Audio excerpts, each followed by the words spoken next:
우리 2019년 중국에서 첫 발생한 신종 코로나로 인해서 많은 사람들이 또 죽음을 당하고 목숨을 잃고 또 아직까지도 우리가 고통을 당하고 있는 상황입니다. 물론 현재는 치료제와 또 백신 때문에 많이 개선되는 상황이지만 최근에도 매년마다 독감 백신과 함께 코로나 백신을 또 접종하고 있는 상황에 있습니다. 바이러스라고 하는 것은 우리 영화 기생충에서 나왔던 패러사이트, 요 단어가 기생체, 뭐 기생충이라고 하는데, 숙주를 필요로 하는 그러한 존재입니다. 미생물이라고도 할 수 있고, 생명체와 무생명체의 중간 단계라고 이렇게 정의를 내리고 있는데, 최근 뉴스를 보면 이러한 코로나 바이러스에 대해서 접종을 독려하고 있는 뉴스들이 나오고 있습니다. 그리고 최근에는 동시접종, 어르신들은 동시접종으로 질병을 이기자 뭐 이런 포스터도 또 나와 있습니다. 저희 부모님도 현재 이제 동시접종을 하신 상태이고 저희도 아마 어, 이번 달부터 맞을 수 있는 걸로 알고 있습니다. 자, 바이러스에 대해서 이제 숙주에 따라서 몇 가지 대표적인 형태를 제가 정리를 해봤습니다. 바이러스는 숙주가 필요하다고 했는데 혼자서는 복제를 하거나 이렇게 증식을 할 수 없기 때문에 박테리아에 감염시키는 그런 바이러스가 있고요. 박테리오파즈라고 하는 바이러스, 또 식물을 감염시키는 타바코 모자이크 바이러스, 또 동물을 감염시키는 헤르페스, 또 미미, 인플루엔자 이런 바이러스들이 숙주에 따른 또 바이러스의 형태들을 분류할 수 있습니다. 여기에 나오는 바이러스 같은 경우는 박테리아에 감염시키는 바이러스로 박테리오파지라고 하는 바이러스입니다.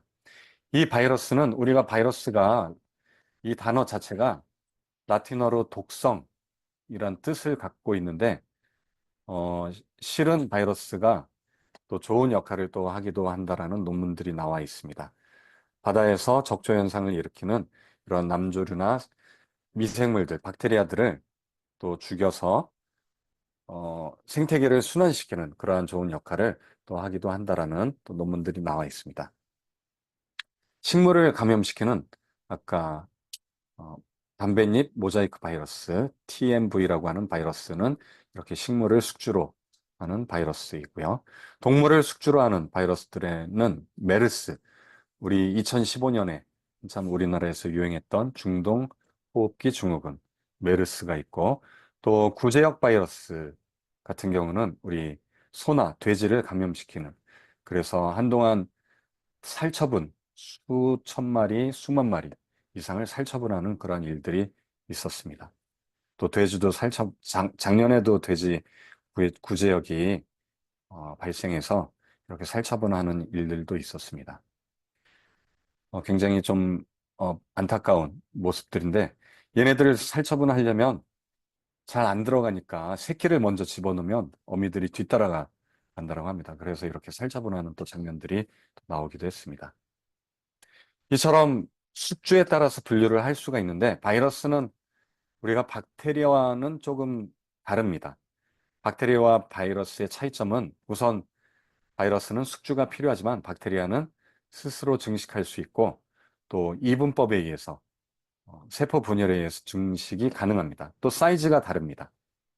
바이러스 같은 경우는 한 100나노미터 정도, 코로나 바이러스가 대표적인데 100나노미터 정도가 되고요. 이 사이즈는 DNA의 한 10배 정도 된다고 합니다. 또 우리 박테리아 같은 경우는 1마이크로미터에서 10마이크로미터 사이 정도가 되고요.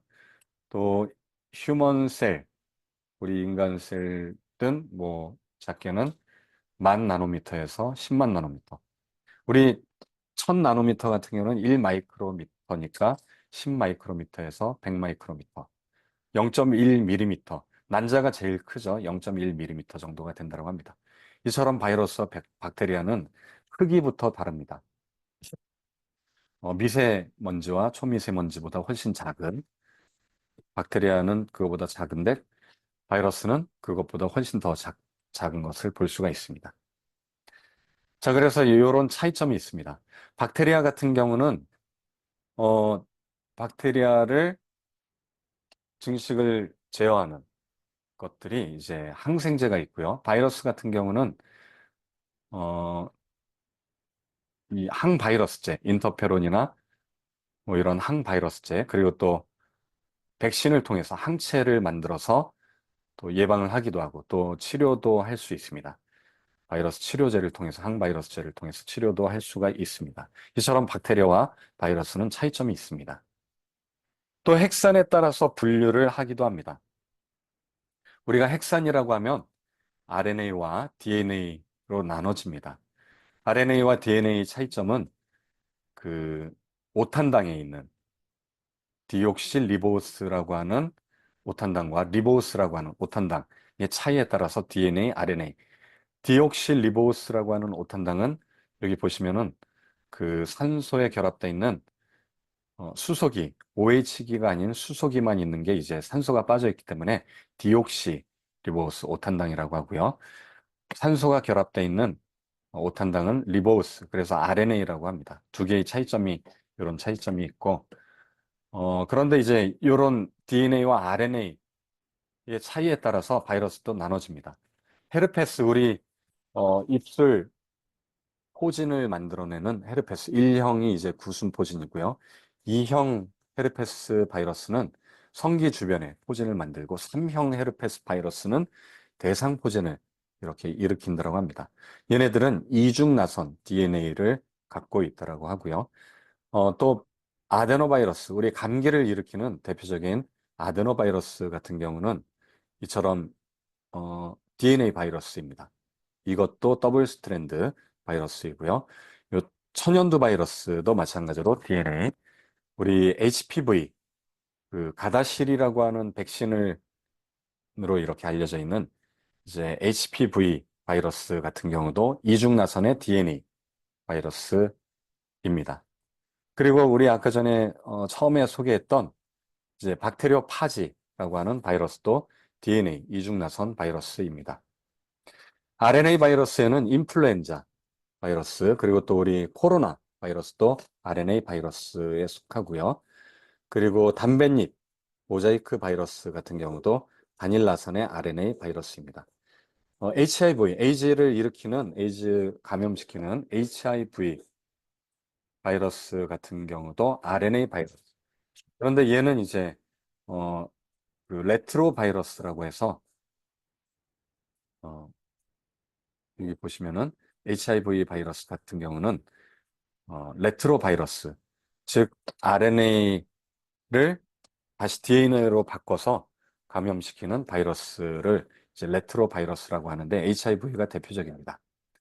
그 기장을 간단하게만 소개하면 레트로 바이러스 같은 경우는 이제 세포내 침입을 한 뒤에 자신의 이제 유전 물질을 캡시드 단백질 껍질을 벗겨낸 다음에 요 유전 물질을 리버스 트랜스크립테이즈라고 하는 RNA를 역전사, DNA로. 원래 우리 지난주에도 간단하게 소개했었는데 DNA에서 원래 RNA에서 아미노산, 단백질로 이렇게 센트럴 도그마, 중심 원리에 의하면 DNA 다음에 정보가 RNA로 바뀌어지는데 얘는 거꾸로 갑니다. RNA에서 리버스, 전사 효소에 의해서 DNA 이중 나선으로 바뀌고요. 이 DNA가 핵으로 들어가서 숙주의 핵 속에 있는 DNA를 자기 걸로 이렇게 바꿔서 바이러스의 단백질들을 만들어내고 이렇게 번식을 하는 경우가 바로 레트로 바이러스입니다. 대표적인 게 HIV 바이러스입니다. 또 DNA 바이러스의 복제와 번식을 간략하게 이렇게 살펴보면 이렇게 숙주 세포에 바이러스가 침입을 하고요. 그리고 여기 보시면은 요 표면 단백질, 숙주 표면 단백질이 리셉터가 되고 바이러스의 표면 단백질이 이제 이것과 결합하고 속으로 들어가면 또 핵으로 이제 들어간 뒤에